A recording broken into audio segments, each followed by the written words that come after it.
দিচ্ছি আমি আনারসের চাটনি, টক মিষ্টি। সোমবারে দিয়ে দিলাম 2টা শুকনো লঙ্কা আর মৌরি।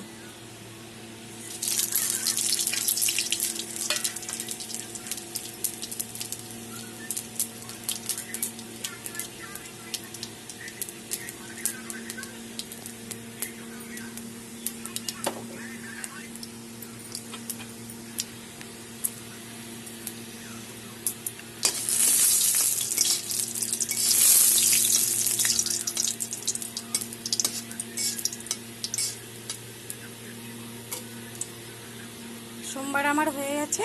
এখন দিয়ে দিব পেস্ট করা আনারস। এখানে আধাটা আনারস আছে, আধা একটা বড় আনারস এনেছিলাম, ওটা আধা টুকরা পেস্ট করে নিয়েছি।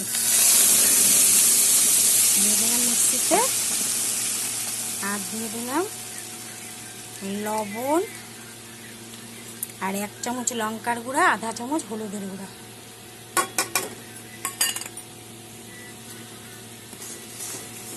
টক মিষ্টি বানাবো তো, তাই ঝাল লঙ্কার গুঁড়া দিয়েছি।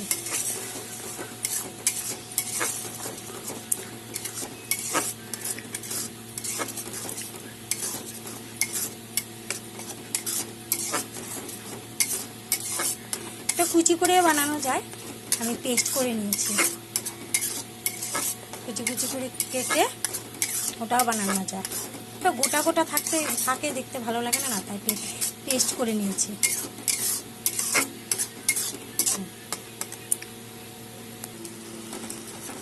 চাটনিটা আমার কষানো হয়ে গেছে, হলুদ লঙ্কার গুঁড়ো একসাথে সব কষানো হয়ে গেছে। এখন দিয়ে দিব আমি চিনি, অল্প চিনি দিলাম, বেশি দিলাম না। টক মিষ্টি খাবো তো, বেশি দিলে ভালো লাগবে না। আর দিয়ে দেব মিক্সি ধোয়া জলটা, দিয়ে দিলাম মিক্সি ধোয়া জল।